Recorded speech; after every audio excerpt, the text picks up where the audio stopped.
and a very warm welcome to all of you. Welcome to the Total Video Key Facts Show 2023. My name is Louise Eklund. I'm your host for today. I'm absolutely thrilled to be back again with you all. And I'm thrilled that you're all with us as well, of course, as we'll be giving you insights into our 30th edition of the International Total Video Consumption Study. 30 years. This is a great birthday edition, a transformative journey through time, of course. And on this special occasion, we'll be diving into 3 decades of data and insights from all across the globe. This is really precious heritage, and legacy helps us better read the present, prepare the future, and of course put things into perspective. So what will we be talking about today? Well, here's the program. We will of course update you on the very latest data from our sector to better understand global usages and trends. We'll also be tackling advertisers' major preoccupations with 3 deep dives on measurement, advertising, and content. If you've been waiting for measurement solutions, stay with us because we have a special guest from Médiamétrie who's going to be with us today. The voice of advertisers will be represented by 2 special guests from HP and Auto1. And because Total Video is all about content, we will welcome Foreign Affairs reporter Nadia Krivald from NTV, one of the leading news platforms in Germany. Through her testimony, you'll understand how our ecosystem is essential to support premium content and more specifically verified news. We'll also be hearing from the CEO of RTL AdAlliance, Stefan Koruble, at the end of the show to give us his vision of the industry. So let's dive into the latest data from our Total Video study with Jean-Baptiste Moggio.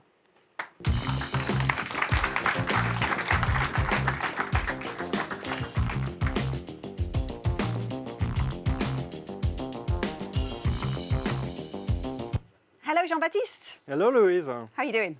I'm doing great. Fantastic. So you are Senior Brand Director, RTL AdAlliance. You'll be with us through the whole show to reinforce on different subjects with lots of data for everybody that's watching us. But first of all, happy birthday to you. Yeah, happy birthday to the TV Key Facts. The TV Key Facts is 30 years old today.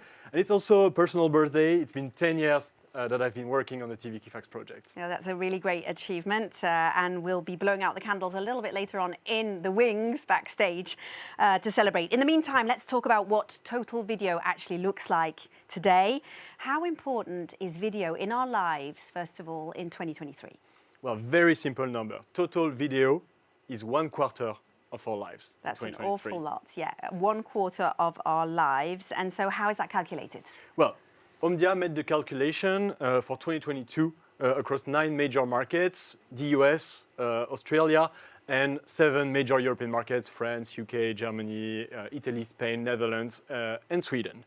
And they combine every screen, every platform, every viewing occasion, and it's all added up to more than 6 hours. 6 hours, 13 minutes to be exact. In other terms, 1/4 of a day on planet Earth is dedicated to watching video content.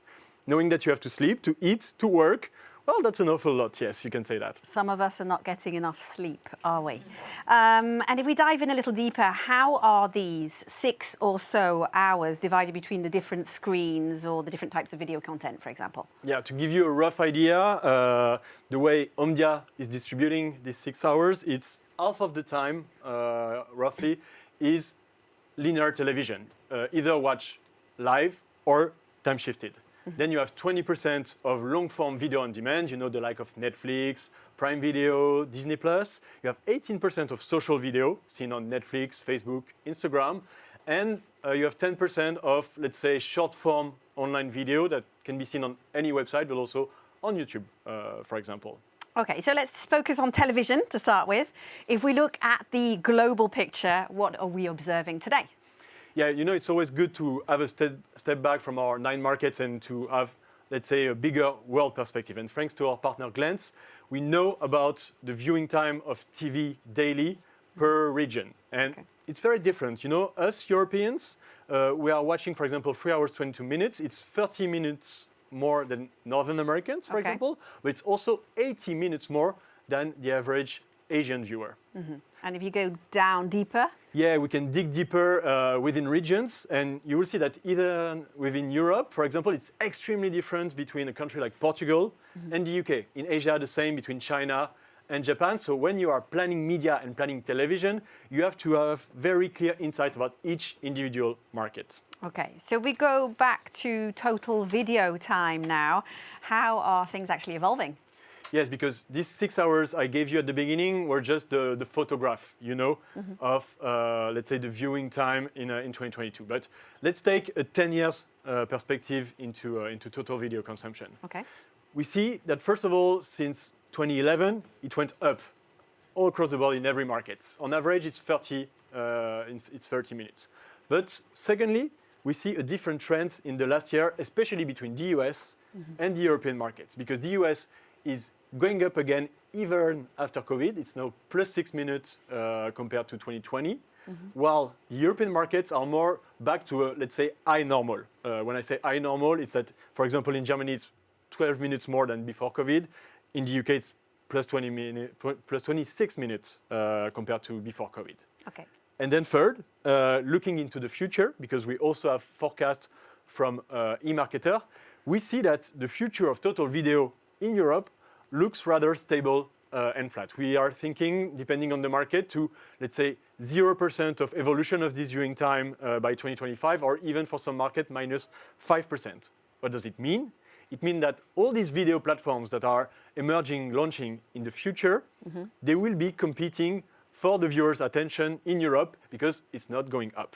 Okay, so if we put this info into perspective, can you give us maybe a few examples? Yeah, I'll give you an example of one video type that was very popular and that grew very fast in the very recent years, long-form video on demand. If you take 2022, the usage is still growing a lot in the US, plus 11 minutes.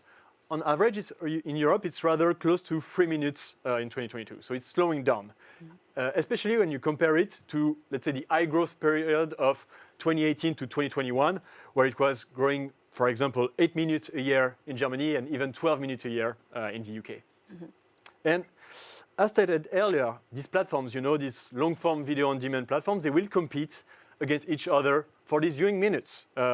Very clear example about the UK. If we look into the forecast by 2025, we see that the leaders, Netflix, YouTube, they will reach a plateau, and there will be a catch-up from other type of platforms that are investing a lot into content. We talk about the BVOD platforms that will be competing with them by 2025. Okay, just to be clear, because you do have quite a lot of acronyms, what is BVOD and what space is it occupying today? Yeah, sorry, Louise. BVOD means Broadcaster Video on Demand. Yes. It's these platforms like RTL+, ITVX, 6play, that were designed as catch-up TV platform, when you can rewatch the TV programs. But they evolved a lot. Now they are proposing new features, live stream, preview, and also exclusive content, and even fast channels.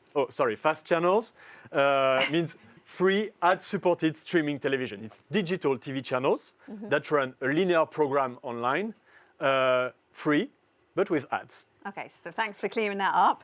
And if we take a look now at social video platforms, what's happening here? Well, in a similar way, social video platforms are also competing for the same viewing minutes. Let's take again the examples of the UK. As we see, there's one leader going up, TikTok, plus 6.5 minutes in 2022. But it's going up at the expense of the previous leader, Facebook, who's losing ground, minus 2.5 minutes in 2022. Okay, so we're talking about trends, and what's the trend when it comes to linear? Well, considering the evolution of linear TV and taking the long-term trend, we see two different patterns again between the US and Europe. If you take the viewing time in Europe in 2022, it's equal to what it was in 2000. The US, on the other way, lost 1 hour and 40 minutes of daily viewing time in the same period. This resilience of linear TV in Europe might be explained by the dominance of this viewing type on the European market. It goes up to 75 to 80% of the total video viewing in these markets, while if you take the US, it's only 54%. Okay. I think we've got time for one last key insight, and I think it's pretty good news, right? Yeah, to end this chapter, you have to understand that the power of linear television is two-dimensional. You have the viewing time on the one hand, of course, but you also have this ability to reach 2/3 of the European population in a single day. 63% daily reach for television. And again, you have some differences between countries with the average being way higher in France, for example. So when building campaigns, TV is the foundation for high reach. Okay, all this data is extremely useful, of course, to everybody that's watching us today. Thank you very much, Jean-Baptiste, for all of this. You've given us the big picture. You've reminded us of how important television is in the big mix, and you'll be with us all through the show, as I said earlier, with lots of different insights. So how is this now reflected in the advertising market? To shed light on this complex environment, we invited Freddie Liversidge, VP of Global Media at HP, a global advertiser, to chat to us. So here he is, take a listen. So the role for video and TV, more importantly, in 23 going forward is going to be huge for HP. It is a growing segment for us. Across the world, it is growing. I'm seeing shrinkage in a lot of other ad formats towards TV and video in general, and that is because we want to be on a place where we can capture attention. We want to be in a location where we've got consumers leaned in and watching content, and TV is one of the best to do that. Right? We know that we saw linear TV shrinking, but we also see connected TV growing at such a high rate, and an OTT, where we can get a strong, we can get our advertising on the big screen with a leaned-in consumer. One of the areas, and one of the reasons we're so interested in this, is HP's, I don't want to say problem, but one of the things we have is people know the brand HP.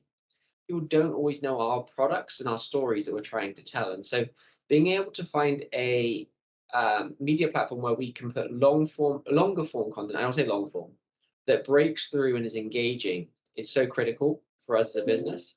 And so that really leans us into TV, and that is why I expect a growth for HP in TV and video at large, but more so the large screen, I'll call it, growth over the next 23 and beyond. So what I think television publishers and strategists need to do in the future is create good content. All right, it's as simple as that. If they're making good content, we will want to be on it. We want eyeballs for HP, right? I mean, the biggest thing, and I talked about this a little bit in the last question and conversation, was around attention. And we want people to be leaned in, engaging in content, so that when our advertising is displayed, we can continue to capture that attention from the consumer and tell our message. So for me, if they create great content, if you continue to create great content that is engaging from consumers, that is first fundamentally critical.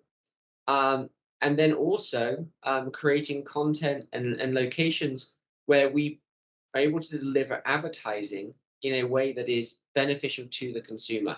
So we don't go back to the linear way where everyone wants to fast forward through every ad as fast as they can and skip them.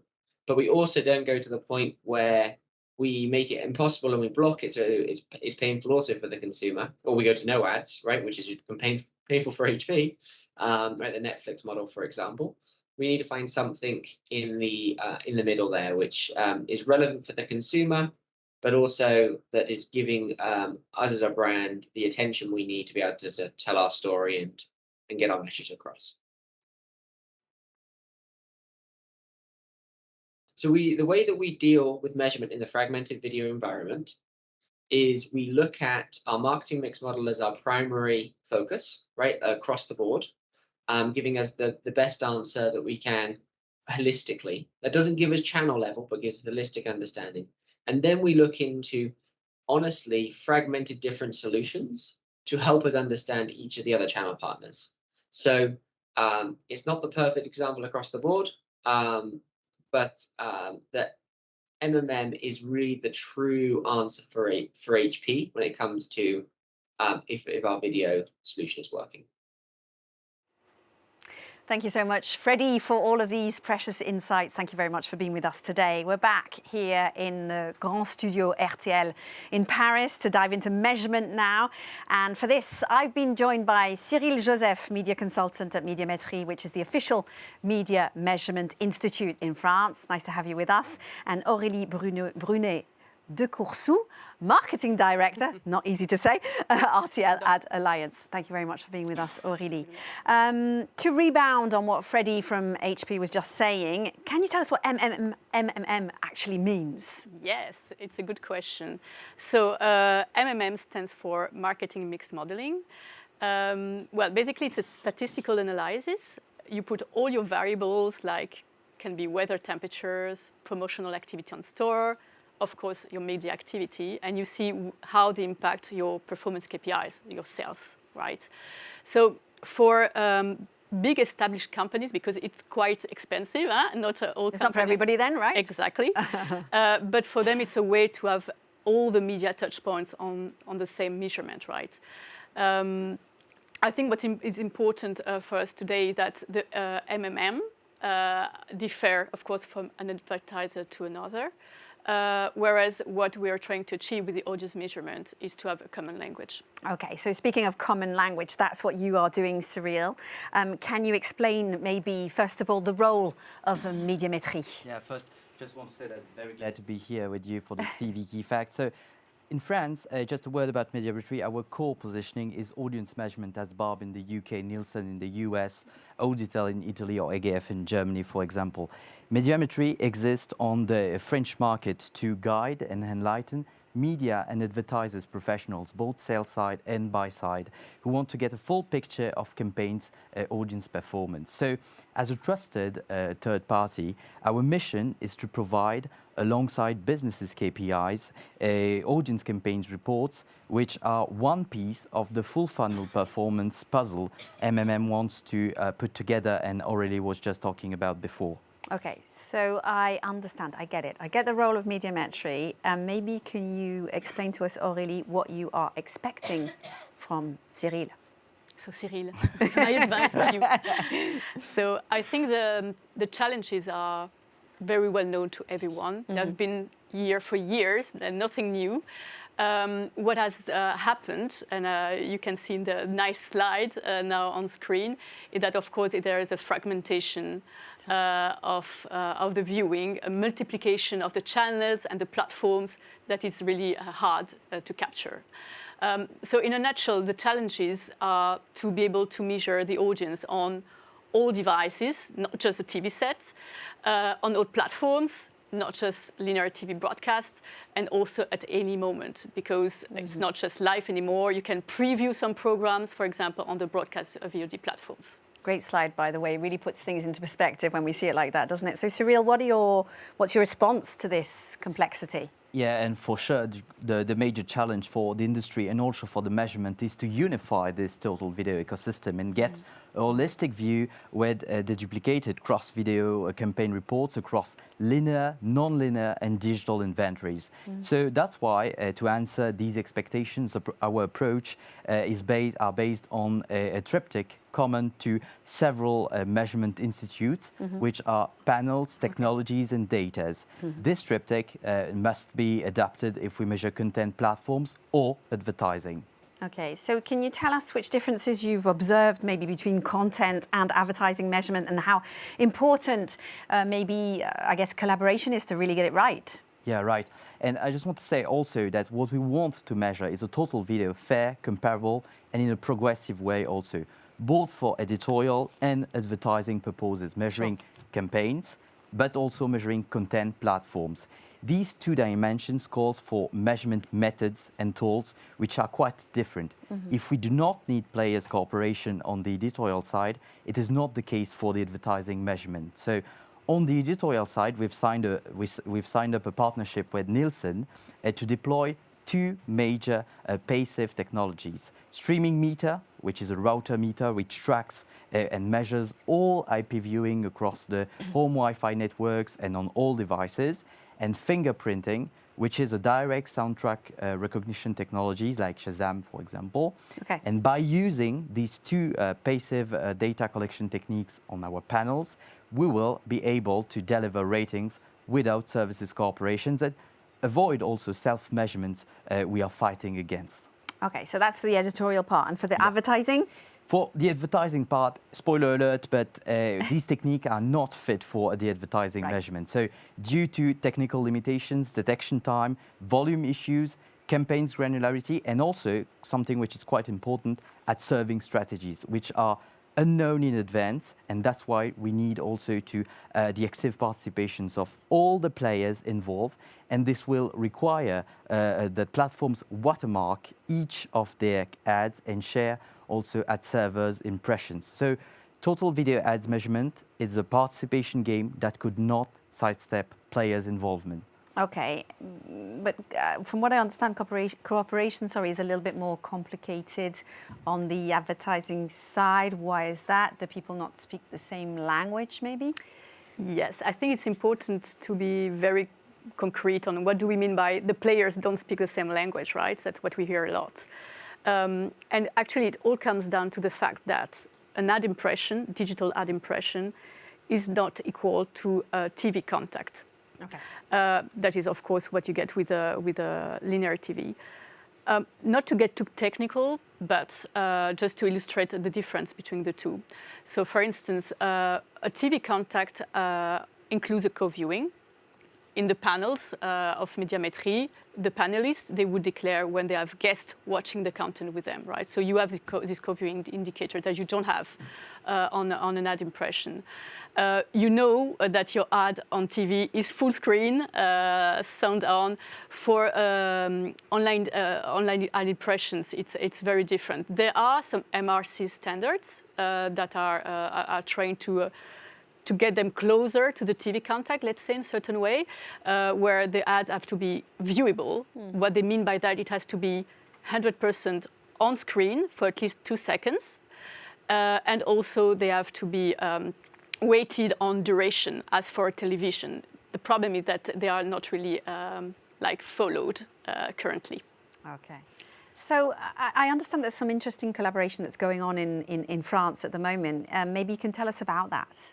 Yeah, indeed, for over 2 years now, we've set up a steering committee which brought together a range of stakeholders from both sell side and buy side to discuss about cross-media and total video ads measurement issues. So actually, we're working very closely and very constructively with broadcasters for a long time now, but we are also having discussions with major streaming and video platforms, and trials have been launched also for now several weeks to integrate them to our TV plus CTV campaign measurement. So our current state of discussion plus the integration also of on the UK and US measurement currency are positive signals which outline that we are moving with them to the right direction.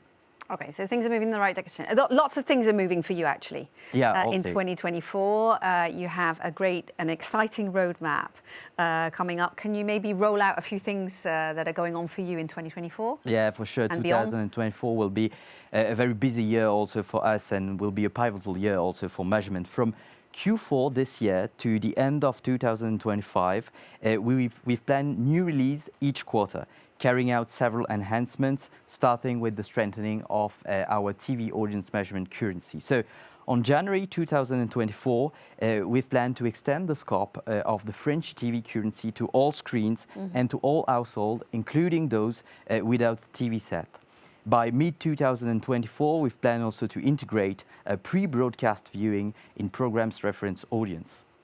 Okay, so that's for television, and now we're looking at total video, maybe?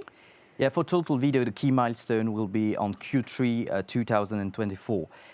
We've planned to launch first reference results for main VOD services, both at platform and content level. At platform level, measurement will track consumption through the home Wi-Fi network on all devices, and later, mid-2025, on all locations for participating platforms. So our goal is to provide, at the beginning, monthly viewing time, average age, profile, reach on the main streaming and video sharing platforms. So all published by players by average day and month and on targets. And in 2025, next enhancements are already scheduled, more KPIs, more targets, more granularity, and also, quite important, the ability also to compare more directly on an equal basis TV and video native universe. And just to finish at content level, we've planned also to provide ratings on Netflix, Prime and Disney+, and on the scope, which is TV screen at home. And our goal is to provide top rankings with average audience and reach on a weekly basis. Okay, moving on to the advertising side now. Yeah, we are working also on new total video ads measurement with a key milestone in the first half of 2024. We will launch a full industrialized TV plus CTV measurement campaign, including linear and non-linear contacts on broadcasters' inventory. And few months later, our ambition is to open this industrialized TV plus CTV campaign to all video players who are willing to participate. In 2025, our goal is to expand gradually the scope to all video and digital players on a 4-screen basis, and in order to provide the market TV plus online campaigns. You already have such solutions in place though, don't you? Yes, in fact, we are reportings on this scope. Reportings on these scopes are already available. Médiamétrie is providing for several years now a TV plus online measurement, the equivalent of total ad ratings for those of you who know this Nielsen well-established solutions. But this is a good starting point actually. But we should bring major improvements to fit to the requirements set out by the WFA North Star framework.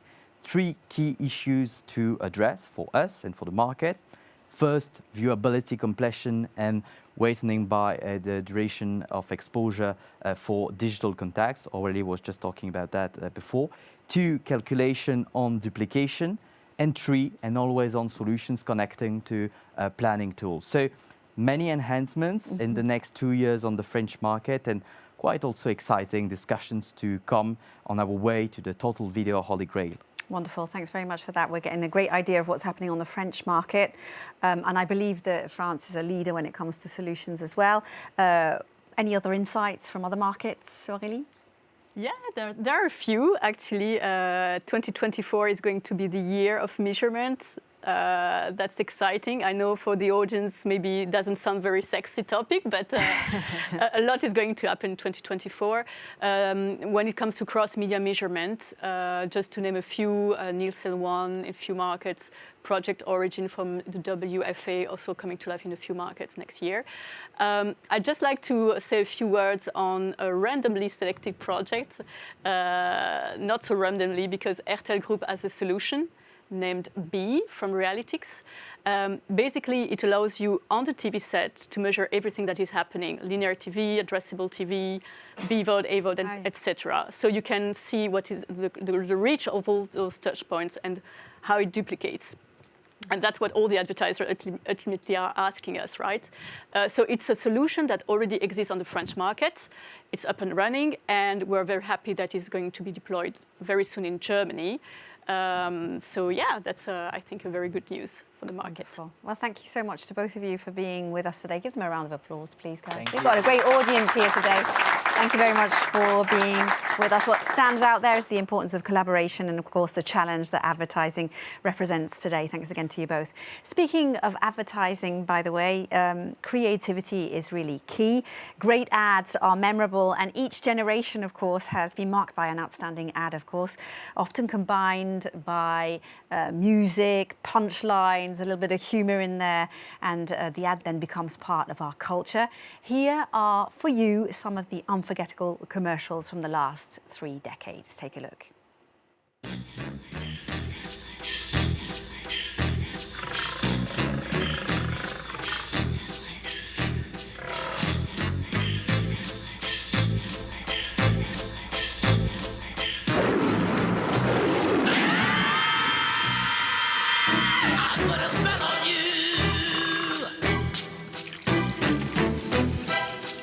De l'eau, de l'air, la vie. Menú del día y un cappuccino, 8,41 euros. Pantalones, 36 euros.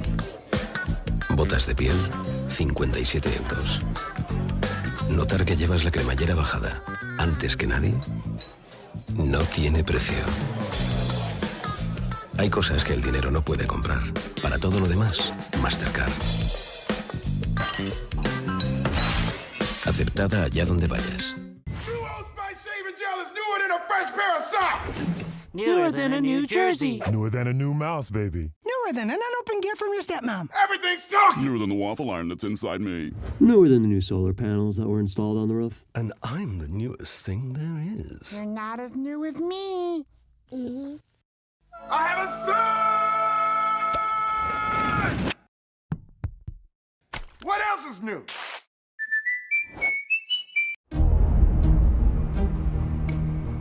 I've had my ups and downs, my fair share of bumpy roads and heavy winds. That's what made me what I am today. Now I stand here before you. What you see is a body crafted to perfection, a pair of legs engineered to defy the laws of physics, and a mindset to master the most epic of splits.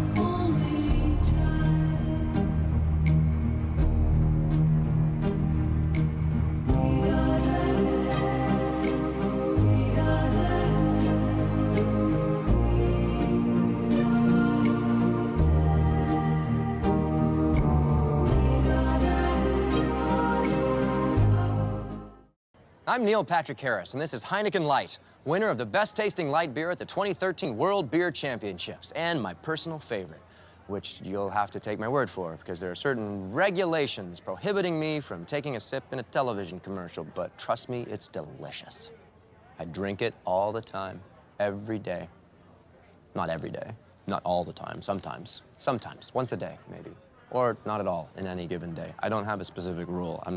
I had one on the drive over here, not in the car. I wasn't driving. I don't ever drink beer, and do not drink and drive, whatever you do, okay? I don't care how light and refreshing a beer is.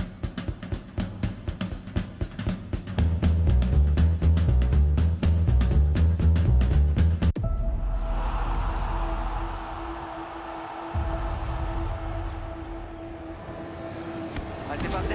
Oui, c'est passé. Oui. Bien sûr que c'est passé. Maintenant, faut que ça aille au bout. Allez. Ouais, c'est bien joué. Il y a plus qu'à la pousser. Allez. Il y a plus qu'à la pousser. Voilà. C'est pénalty, ça. C'est fait. Les Bleus qui reviennent dans le match. Et on a encore le droit de rêver. Avec le pied droit. Quel toucher de balle extraordinaire. Là, il y a un bon ballon de contre à jouer.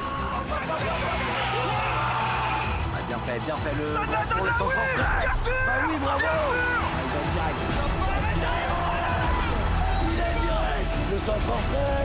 Oh, le geste de d'ailleurs. Ah, la tête piquée. Oh, quelle est superbe. Elle est belle cette équipe. Ouais, c'est ça, le football qu'on aime. C'est ça, les Bleus qu'on aime.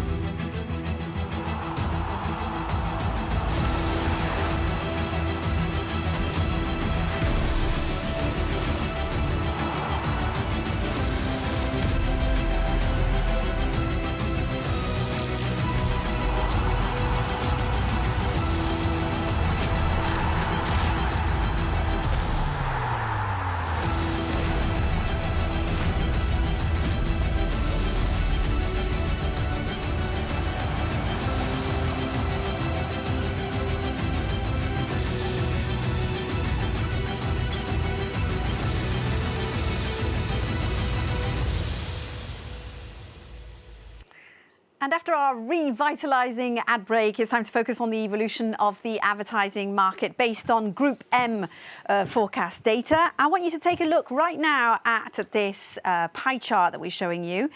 And we can see here that we've gone from a mostly 3-colour pie chart to a 12-colour pie chart. More actors, a lot more complexity here. Jean-Baptiste, can you translate what we're actually looking at here? Yeah. when you look at these pie charts, there's obviously two dynamics affecting the advertising markets in the last 30 years.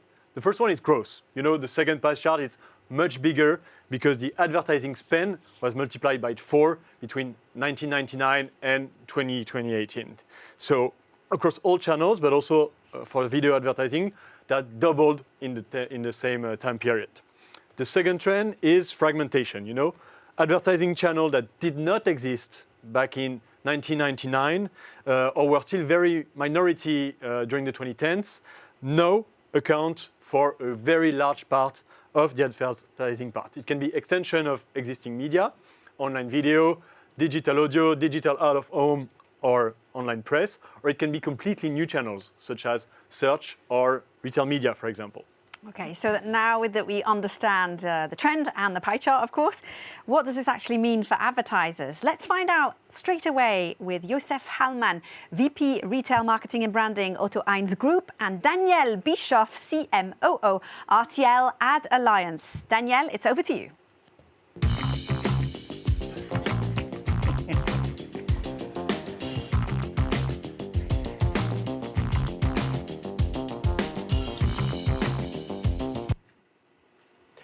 Thanks so much, Louise, and welcome, Josef. Great to have you here. We have lots of stuff to discuss, but before we do that, we want to have a look at one of your brand's commercials. Auto Hero ist dein Online-Shop für Gebrauchtwagen. Spitzenleistungen sind unser Antrieb. Entdecke Autos so detailliert wie nie und kauf dein Traumauto bei Auto Hero. Online, bequemer, besser. Mach deinen Autokauf zu deinem Gewinn. Finde jetzt dein Auto bei Auto Hero. As I said, it's really great to have you here, Josef, because we have a big topic to discuss. What is the role of total video for advertisers like yourself? There might be one or two people that didn't get actually what Auto One is and does through this nice commercial. So maybe you can explain in a nutshell, what is it that you do? First, thanks a lot for having me. It's a pleasure to be here and talking to you today about total video. So Auto One is our publicly listed holding company in which we are operating 2 consumer businesses and 1 B2B business. And essentially we are buying and selling used cars. And in the buying space, we have our German brand Wir kaufen dein Auto.de and European sister brands.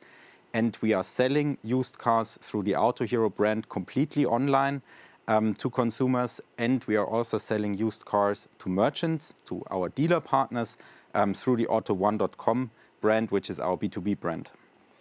Before we dive into what video means for Auto One Group and the different brands you explained, maybe we take a little bit of a wider lens, of a wider look at it, and focus on your marketing and media strategy and your consumers that you want to reach. Can you give us an idea of this business that you described? What are the consumers that you want to reach and how do you reach them?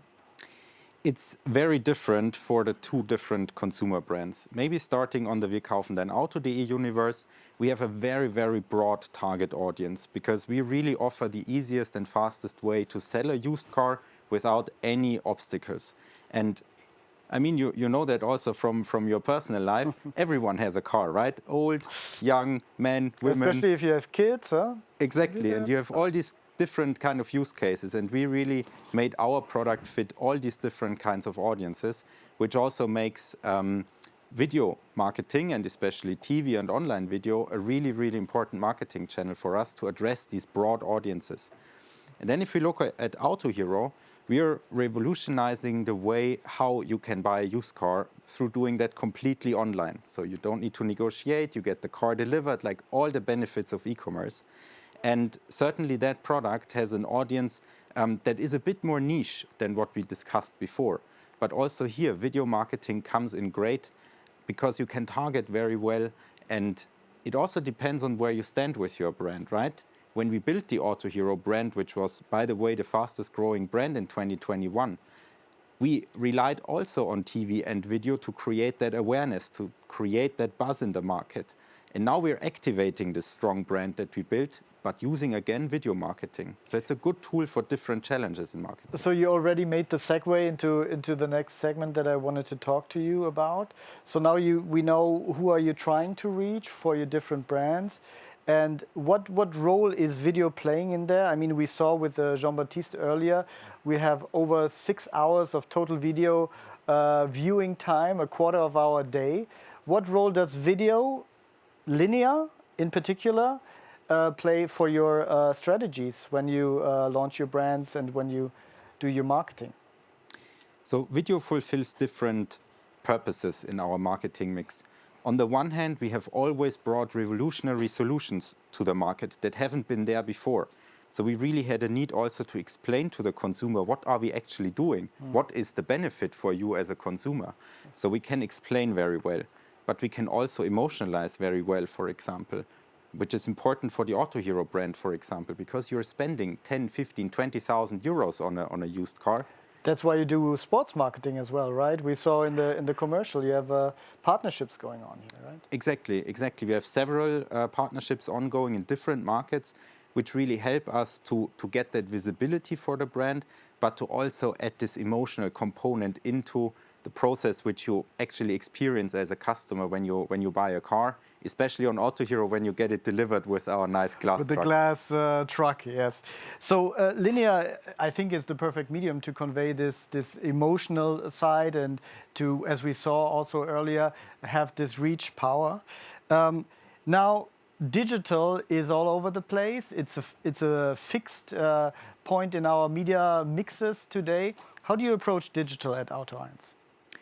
So for digital, it's actually a bit special for us because we are born as a digital company, basically. We were founded 2012, and our first steps in marketing up until 2016 have all been in digital, in traditional performance marketing, in online display, in search, in all these kind of disciplines. And then we said, okay, how can we bring this business to the next level? How can we really make it big? And that's where video marketing, especially TV in the first instance, came in. And we scaled that. And with all of that knowledge that we acquired at that time, we already knew when we started Autohero, it will be a combined approach of not waiting a long time and just do performance marketing, but to start everything at the same time to really have that strong market entry. So you're balancing out both sides of the scale. I mean, with digital coming to the scenes decades ago, the terms of performance, you mentioned it, targeting, on the one hand came into play. On the other hand, there seems to be a divide between those two terms and mass media and creativity. Do you see that there's a divide in your strategies, or is it something that goes hand in hand? From my perspective and at our practice at Auto1, it has to go together because you are actually addressing two different segments of the market. Your performance marketing brings you all the consumers who are ready to transact today. Your brand marketing brings you the customers who might not even know that they need your solution tomorrow or the week after. And that's why we see both in a very, very strong synergy, and we actually operate also both out of one marketing team completely in-house. And how do you cope with that topic of creativity? Because I think we saw great ads, we saw your ad, we saw that video is really also about creativity, right? So how do you approach creativity and how do you measure it compared to the, let's say, performance and targeting world where you grew up in? So the creative is actually your amplifier of your media strategy. Because you can have the best media strategy, but if your creative is not convincing consumers to actually become a customer of your brand, it's not a business, right? Yes. So what we do in terms of creative is we have an in-house unit where we really take all our data insights and transform them into a creative through our complete in-house process. And we test these creatives multiple different ways. In TV, for example, we can do A/B testing thanks to data solutions that help us to understand which ad is creating which uplifts. But we also use traditional panel testing to really understand what is the perception of a certain ad or a certain pitch that we're doing in an ad among our consumers. I remember a lifetime ago when I used to work at a media agency, and we had the topic of marketing media mix modeling that we just heard from Aurélie and Cyril, that the creative actually was the biggest factor in the impact of the advertising. So it's very interesting to hear how you approached this topic. Now, I think when you launch your campaigns and when you invest into media, at the end of the day, it's what do you get out of it, right?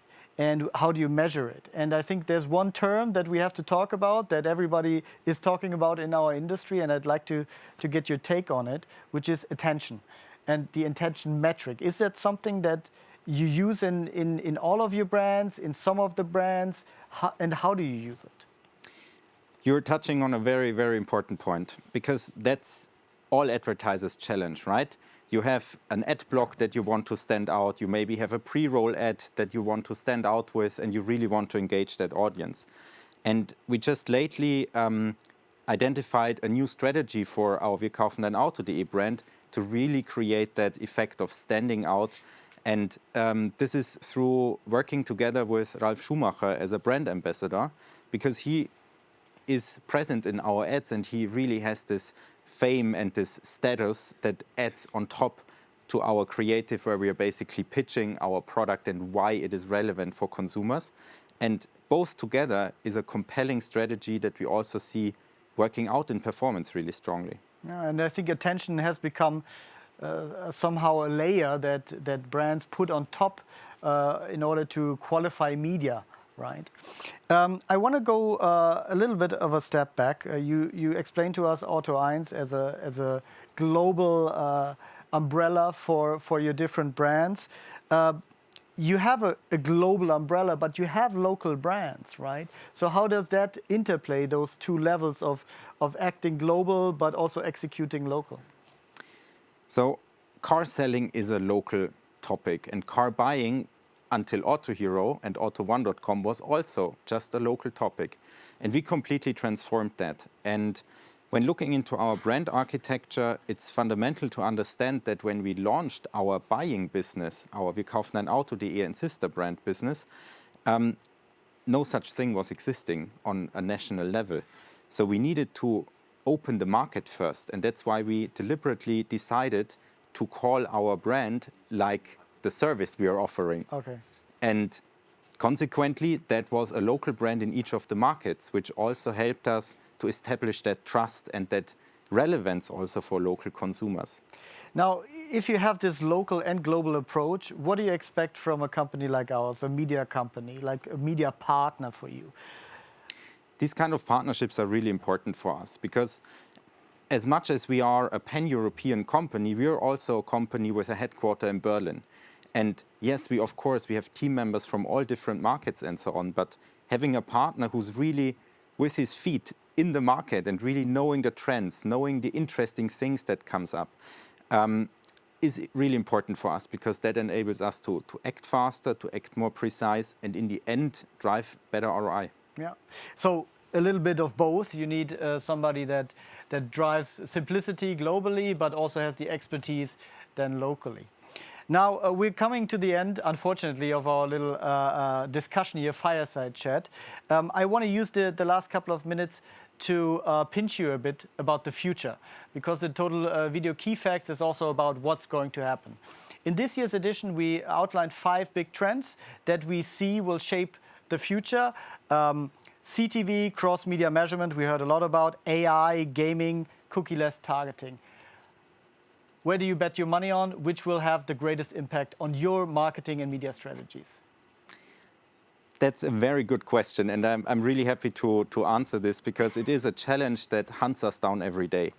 And the commonality of all the trends you mentioned is they create a fragmented media landscape. And that makes it hard for marketers to actually decide, where do I invest my money? And that makes it not only hard to decide allocation, it is also harder then for consumers to actually memorize your brand, to recognize your brand. So what I definitely foresee as an important topic is, again, creative, and making it possible that you link your creative, your communication to consumers across different types of media. And we have actually gone already the step with our brand ambassador, who is present in all sorts of assets that we're putting out to the market, as well as our website, to create that consistency no matter where a consumer sees our brand. To connect everything. Last question, very short. 2024, how does it look like for AdAlliance? We successfully passed our zero line with adjusted EBITDA, so we are an adjusted EBITDA profitable company in Q3. And we have also announced in our earnings call that growth is on our roadmap for next year, and that is what we want to deliver to make even more car sellers and car buyers happy in Europe.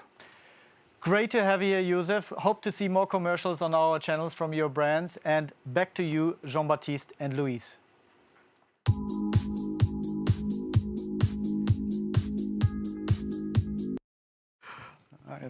So thank you so much to Danielle and Josef. Really interesting to have this perspective on developing a brand internationally, of course.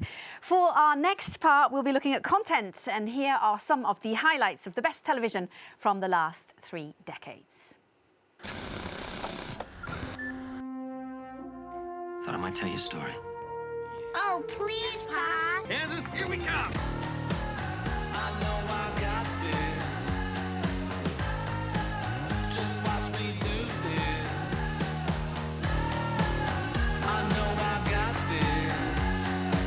I'm a celebrity. Get me out of here. Just watch me do this. Hey. I want to be a pop idol. I want to be a pop idol. Check it out, check it out. And the winning chef tonight is... Alors voilà, je vous présente cette machine à café qui est plus qu'une machine à café. Hein? That means he's good at this app. Actually, no. A new batch of Big Brother house.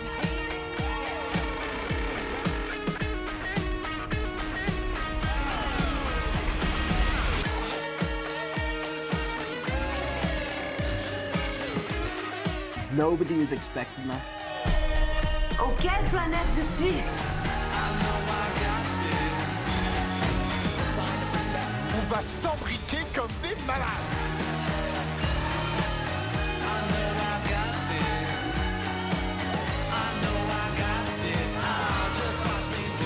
Bon appetit.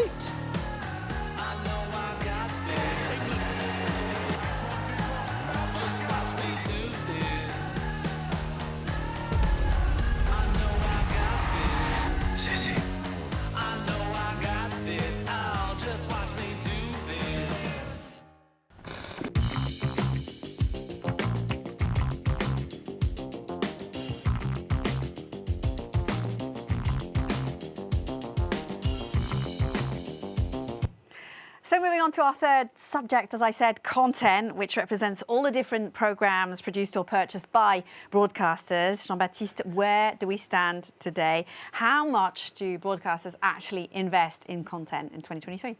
Yeah, let's have a look at the content investment. We have data from the European Observatory of Audiovisual showing us that, you know, after decreasing a bit their content investment in the last 2010s, the European broadcasters are strongly reinvesting into original content. Here we exclude the news figures, but we'll come back to that in 2022. And these figures are extremely impressive. We talk about nearly 16 billion euros invested in Europe by broadcasters on content. Why are they investing so much and why the curve is up again? Because they face a strong competition from the streaming platforms. The streaming platforms like Netflix, Amazon Prime, Disney+, they now invest in Europe about 5 billion euros in original content as well. Okay, that's clear then. So what content are they actually investing in? I mean, what works today?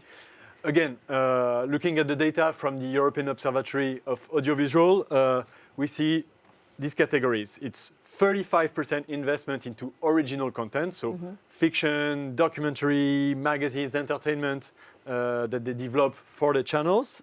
It's sports rights, up to 28%, and the rest is acquired content from other broadcasters that makes up for 26% of the total investment. Okay, so I heard sports there, and I think that we can clearly say that sports is a real key driver to gain audience, right? Yeah, the success of broadcast lies into live events. And when I say live event, it's of course sports, but not only. So talking about sports, the big success are the big events. You know, in France, for example, it was the final of the Football World Cup where France was playing.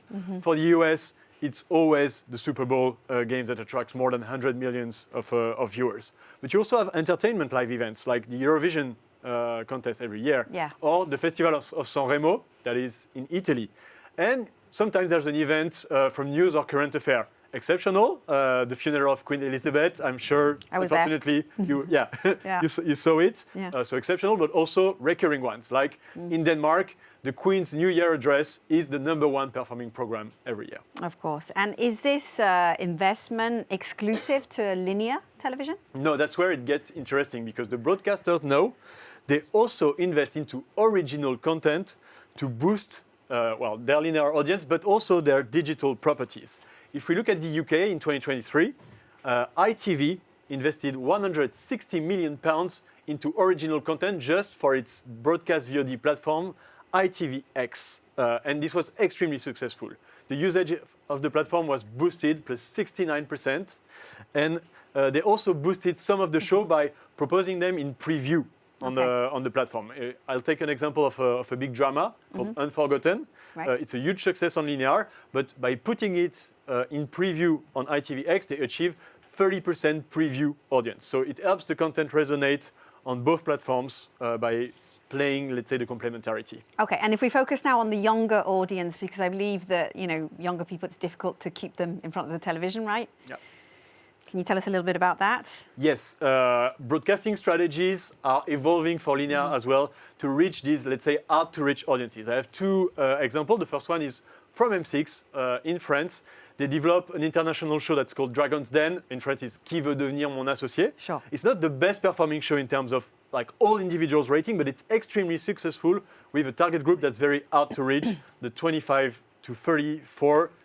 We say CSP+, it's like upper class profile. Okay. It's more than double the average audience share of the channel. Okay. Other example for Germany, with a sports event, RTL invested into American football, the NFL, and the first match that they broadcasted reached 61% audience share with the male under 30 years old. That was like 4 times the channel average and a good marketing operation for RTL by changing this audience. Okay, so from what I'm hearing here is content is a key driver that everybody is really investing in today, whether it be sports, live events, entertainment. However, there's one domain that we haven't really touched on at the moment. It's news, real, verified, authenticated, truth-telling news. And we're going to dedicate a little time to this type of content right now. We at RTL AdAlliance wanted to underline that the creation of impactful independent content relies heavily on the financial support, of course, of the advertising ecosystem. In other words, without the financial support of advertisers, there cannot be thorough investigations. Finding the truth actually takes a lot of time, expertise, and of course, resources.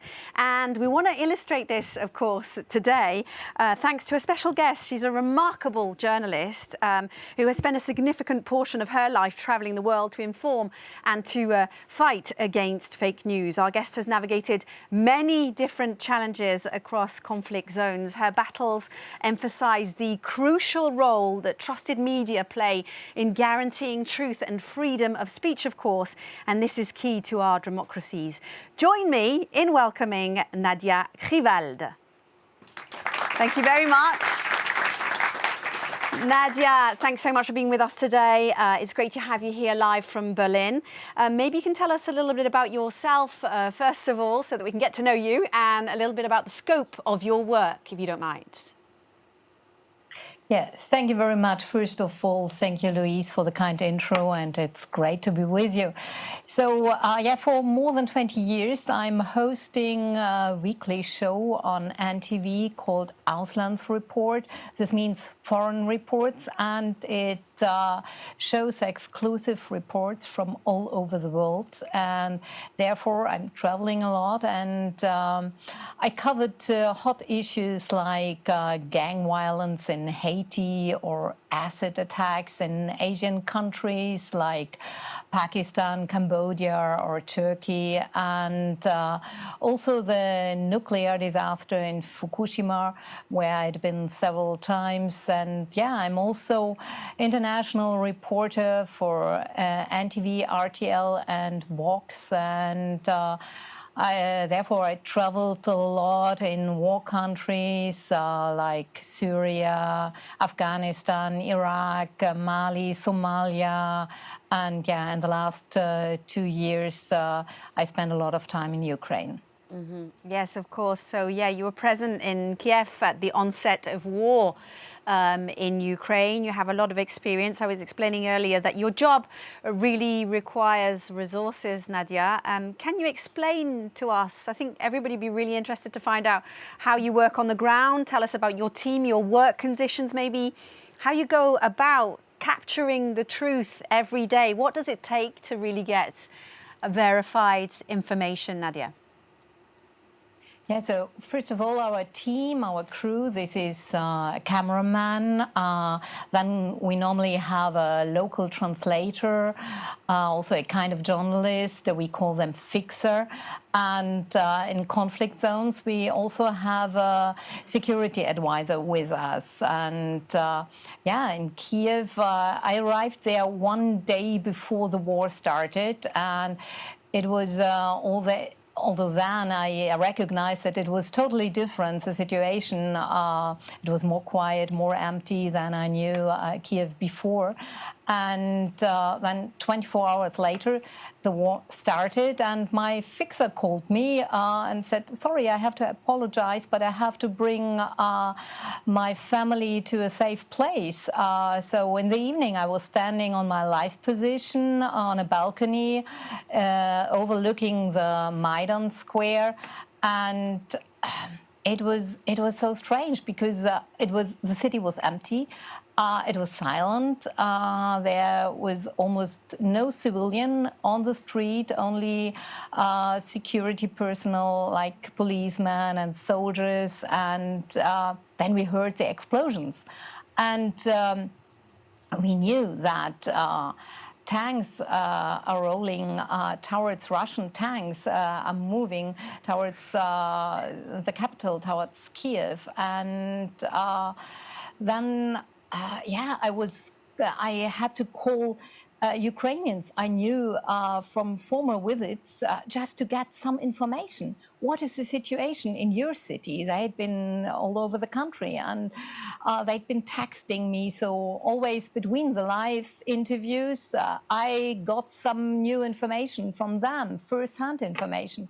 And in every live interview, the host in Cologne was asking me, what about Zelensky? What about the president? And the president palace was just 400 meters away from our position. So I saw the palace, which was totally dark, no illumination.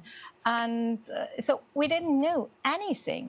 So I said, I don't know. I don't know whether Zelensky is still in his palace, whether he's still in town, or whether he's still in Ukraine. And later on, we understood that the United States offered Zelensky and his family to evacuate them. And he denied, he refused and said, I need ammunition and not a ride.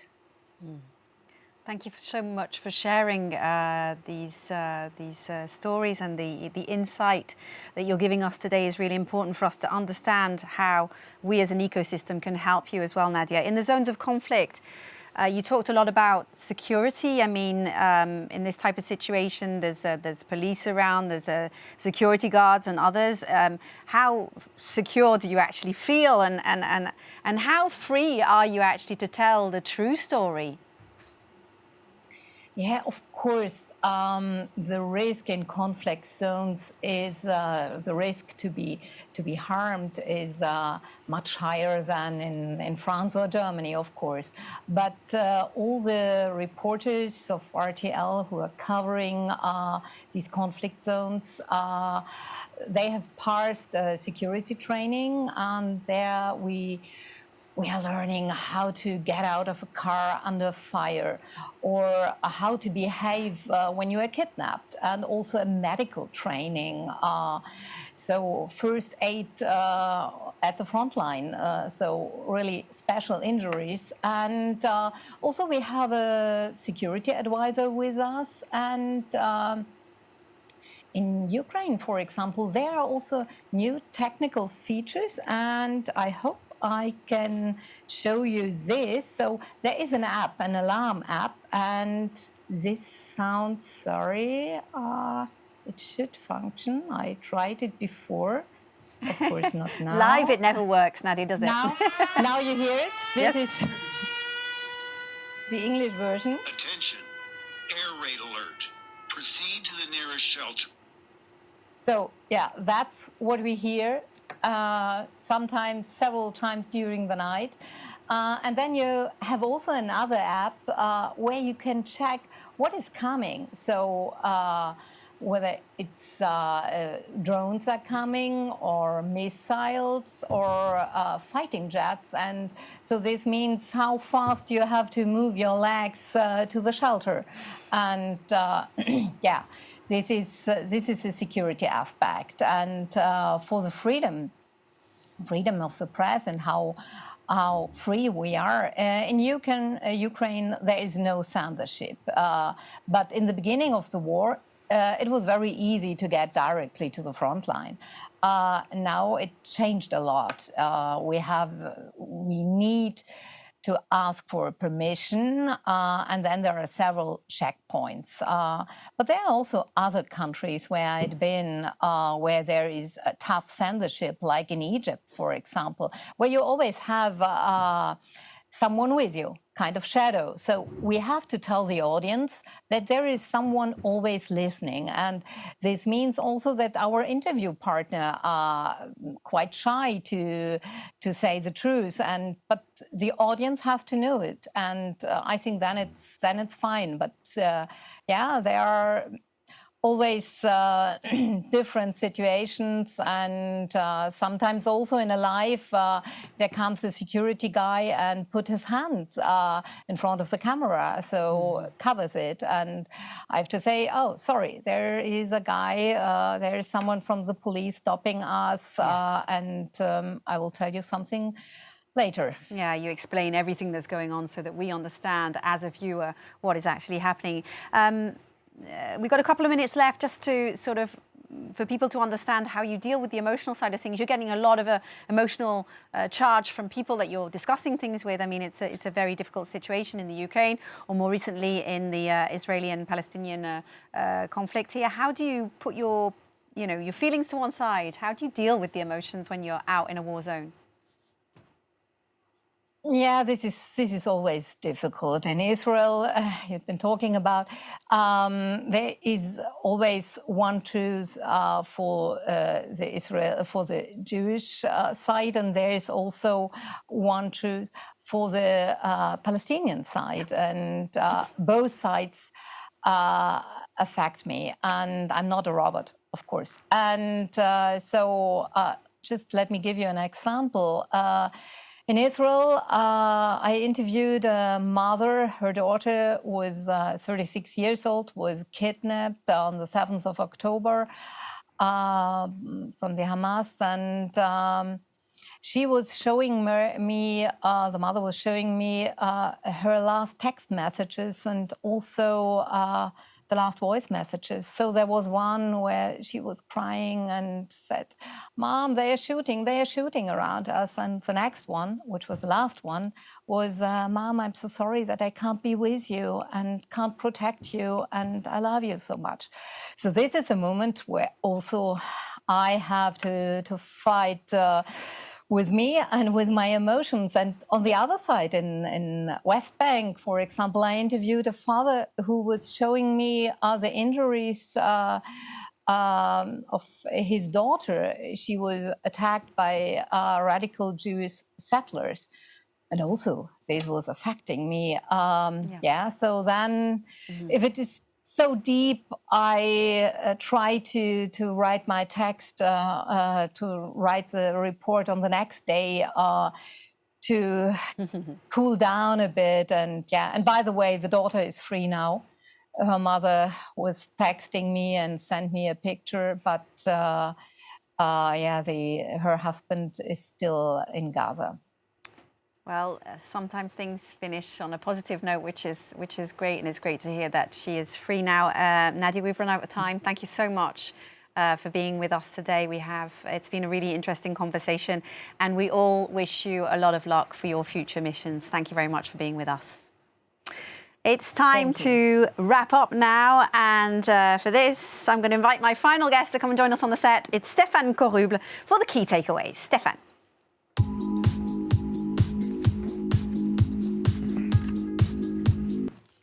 So before we get down to our takeaways, Stéphane, thanks very much for being with us, first of all.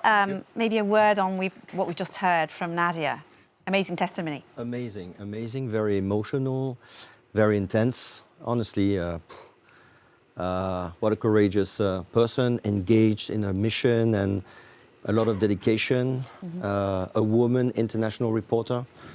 Wow, that's the only word that I can have. And a lot of respect, honestly. And, that brings us back, in the advertising little bubble to the reality of and how much information is at the core. And so important, whether you're here or whether you're abroad on the other side of the planet, to get a trustful information reported by such a great person. Professional. And professionals. And, in news is part of the programs and the content that the RTL Group has always been producing for many, many years. It's still at the core of our mission. It's really about entertaining, informing, and engaging. And I think it's very important in this world of social media, a lot of deep fakes, misinformation, to really support as a company and as a society, as an industry, free, independent and trustful journalism. And so, she was amazing, and I think everybody was moved by what happened there. So if there's advertisers watching us today, I mean, what's their role in this ecosystem? Well, major role. I think we saw that in news, but it's also true in premium content. And premium content or news costs a lot of money. It's very expensive. And I think it is essential that advertisers and our clients, agencies, are fueling the wheel of this premium content production for the future. We saw it earlier as well with Freddie from HP, in another context, of course, that context and attention matters for brands. So we need premium content to prevail and for the future. So we've rolled out a lot of very interesting and exciting things with all our guests here today on the set. What's your role as far as the challenges that have been mentioned today are concerned? And what solutions are you actually bringing at RTL AdAlliance? I think that's the question. So it will be in two words. It's simplicity and value. So simplifying the access to our global fragmented total video inventory for our clients, and then bringing value for both our publishers who need the investments, the money we bring back to invest into premium content, and both for the clients that are benefiting from those premium content. Okay, simplicity and value. So how are you actually making it happen? So we try to follow, I would say, a three-pillar strategy, I would say, or three main topics that we're following. The first is, how do we transition from today into a 100% digital world? The second is ad tech and innovation. And the third will be about collaboration. Okay. So if I look at the first, how do we transition in a 100% digital world? We believe at RTL, AdAlliance, but also with our partners that we represent, our broadcasting partners, that in the next 5 to 7 years, and maybe 8 years, I don't know, our linear business will be 100% digital. So we'll be 100% ad served. It means that we need to bring to the industry many new initiatives. This is what we do already with addressable TV capabilities. We are bringing and we're trying to bundle our own and operated VOD or BVOD inventory to CTV device manufacturers that we represent, such as Samsung or LG. So many initiatives towards that 100% digital world. The second is about ad tech and innovation. Ad tech first.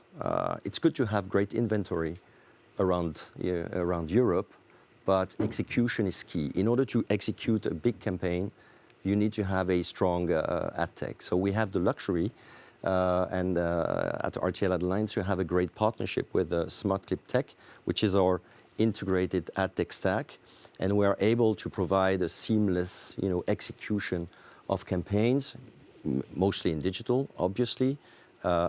Today, we initiated many initiatives over the past month. One may be around addressable programmatic linear TV, is a partnership we've done with SmartClip Tech, RTL AdAlliance, and the Trade Desk that allow advertisers to run a big addressable TV campaign across Europe. So that's one aspect. The other aspect is innovation. And innovation, we saw the importance of streaming. So we are investing every day in our streaming platform, whether it's RTL Plus, whether it's M6 or Sisplay, whether it's ITVX from our partners, with new original content in order to make sure that in the next few years we will be in the top 3 or 4 local streaming platform in each and every market where we are.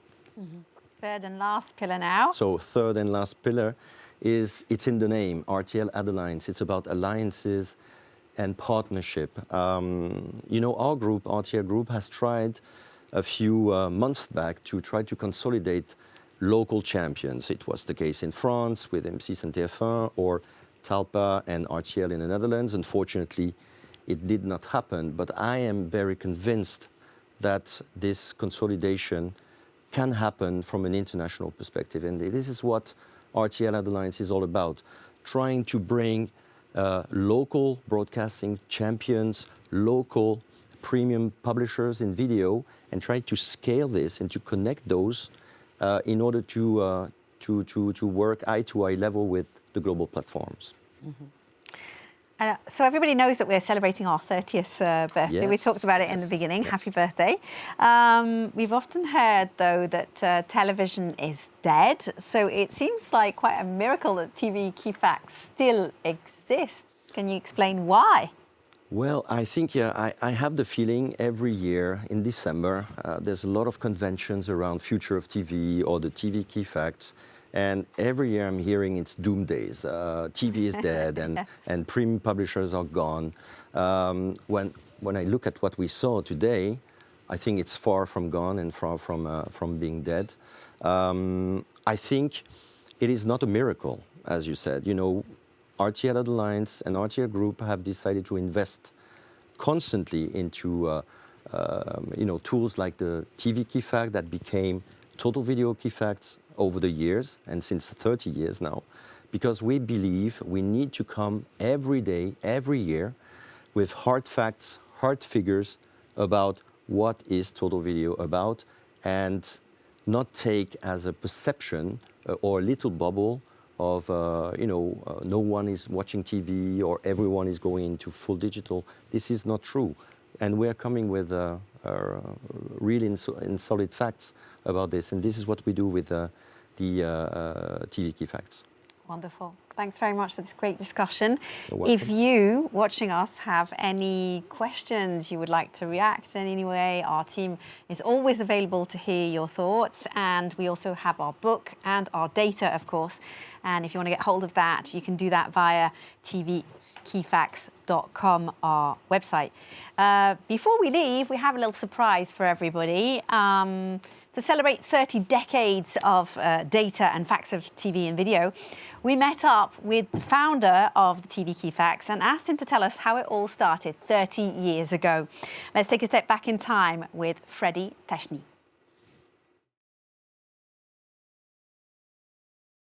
A fantastic team that work together to create this wonderful first edition. This is the real one. And it was the building of Europe every day. And it was a fantastic, positive moment for everyone. And we took part to that fantastic moment while doing this kind of approach, this kind of survey. You have to remember we had not the tools that we have today about internet and other things. It was a very, very human process. We had a lot of meeting, we traveled a lot, and I think it was as well a good result about that, to build a real IP network of that time.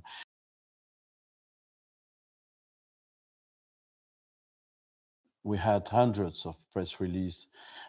In the B2B sectors, IP got a very, very good approach in the process of expertise. But TV was so exciting. In the 90s, it was an explosion of TV, and everybody wanted to know more about this media. And of course, later it was the digital revolution as well, and TV remained very modern, as it is still now. Locally speaking, I think that all IP companies got a lot of respect from advertisers, agencies, and other medias. I'm very proud that 30 years later, this tool still exists and is in good hands. Happy birthday, TV Key Facts, and all the people behind that.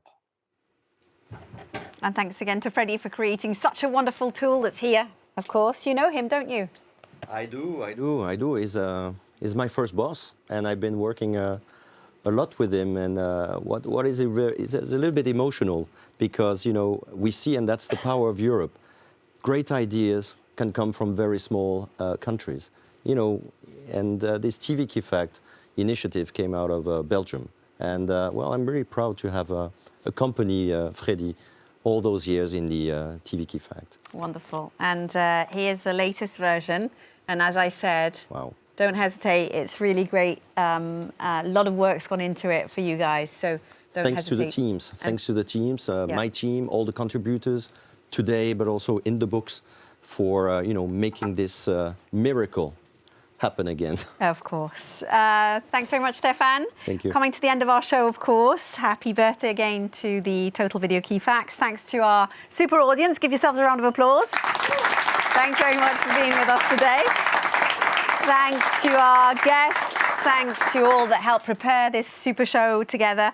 We'll see you again, of course, next year. From us, it's goodbye for now. Ciao, ciao. See you. Thank you.